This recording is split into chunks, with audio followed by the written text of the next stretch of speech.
آج کی بات میں آج ہم بات کریں گے شیخ سعدی رحمۃ اللہ علیہ کا سلسلہ چل رہا ہے، گلستان اور بوستان کی حکایتیں ہیں۔ تو آج ماشاءاللہ ہم 18واں سیشن کریں گے حکایت سعدی کا۔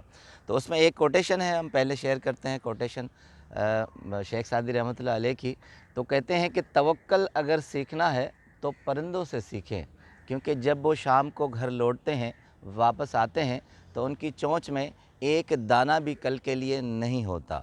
تو اب آتے ہیں حکایت پر۔ شیخ سعدی رحمۃ اللہ علیہ کہتے ہیں بہت عرصہ پہلے میں ایک قافلے کے ساتھ جا رہا تھا، تو قافلہ بہت بڑا تھا، اونٹ تھے، مال و دولت تھی۔ تو کوفے سے ایک شخص قافلے میں شامل ہوا اور وہ بھی ہمارے ساتھ ہو لیا۔ تو کہتے ہیں کہ میں نے اس کی طرف غور کیا تو بڑے سکون سے اور بڑے اطمینان سے سفر کر رہا تھا، اور اس کے پاس کوئی بھی اونٹ اور مال نہیں تھا، اور وہ گنگناتا جا رہا تھا ہمارے ساتھ کہ میرے پاس نہ تو کوئی اونٹ ہے، نہ اونٹ پر لادنے کے لیے کوئی مال ہے، نہ میرے پاس کوئی سلطنت ہے، بادشاہت ہے، نہ میں کسی کا غلام ہوں، نہ میری کوئی رعایا ہے۔ تو بڑے سکون اور اطمینان سے اپنی زندگی گزارتا ہوں۔ تو یہ سن کر کہتے ہیں قافلے کا جو ہیڈ تھا اور بہت مالدار تھا، جس کے 7-8 اونٹ مال سے لدے ہوئے تھے، اور وہ اس کی طرف دیکھا تو اسے کہا کہ اے نوجوان، اس سے بہتر ہے کہ تم واپس چلے جاؤ، ایسا نہ ہو کہ فاقہ کشی کی حالت میں مر جاؤ۔ مگر کہتے ہیں اس شخص کے چہرے پر اتنا اطمینان تھا، اس نے کوئی بھی بات دھیان نہیں دھری، اور وہ آگے ہمارے ساتھ چلتا گیا۔ کہتے ہیں کہ کوفے سے جو چلا تھا تو آگے ایک اور علاقہ آیا، تو اس میں ہم نے دیکھا کہ اس سے پہلے جو مالدار شخص تھا اس کی سانس اکھڑی اور وہ دنیا سے چلا گیا اور گر گیا۔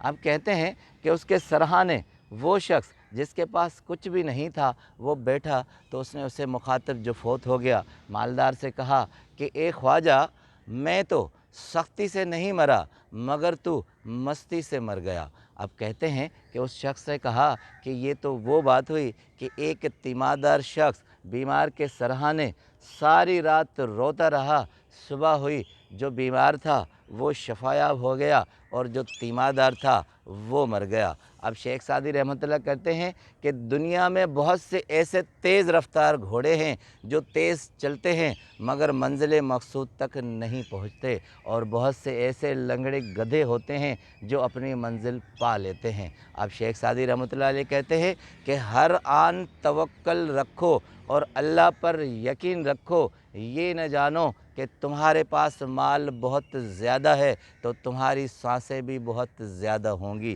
یہ تو اسے پتہ کہ کس کی کتنی سانس ہے۔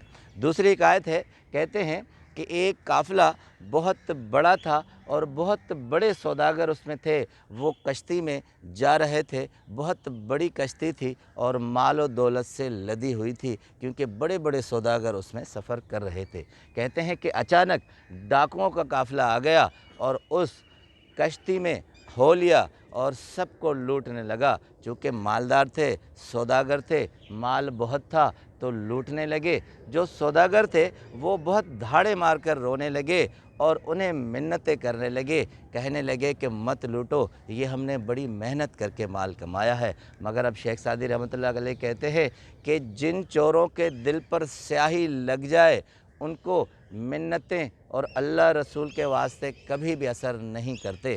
اب کہتے ہیں یہی جب منظر چل رہا تھا تو وہاں حکیم لقمان بیٹھے ہوئے تھے، اور سب لوگوں نے روتے ہوئے اس سے منت کی کہ آپ ہی کچھ سمجھائیں، ہو سکے ان کے دل پر کچھ اثر ہو جائے اور ہمارا مال وہ نہ لوٹیں۔ اب حکیم لقمان نے کہا کہ انہیں سمجھانا میری توہین ہوگی اور یہ عقل مندی کا تقاضا نہیں ہوگا۔ اب حکیم لقمان کہتے ہیں کہ عقل مندوں نے کہا ہے کہ اگر کسی کے دل پر سیاہی پھیل جائے تو اسے کچھ بھی اثر نہیں ہوتا۔ حکیم لقمان نے کہا کہ جو دل زنگ آلود ہو جائے اسے سیکل اثر نہیں کرتی، یعنی جو زنگ سے بھرا ہو اسے آپ 1000 بار چمکائیں، سیکل کریں، مگر وہ چمکتا نہیں ہے۔ ایک زبردست کوٹیشن حکیم لقمان کی کوٹ کرتے ہیں، کہتے ہیں کہ حکیم لقمان نے کہا کہ لوہے کی میخ کبھی بھی پتھر پر اثر نہیں کرتی۔ جو دل سیاہ ہو جائے، جو دل اندھا ہو جائے، اسے کوئی بھی واعظ،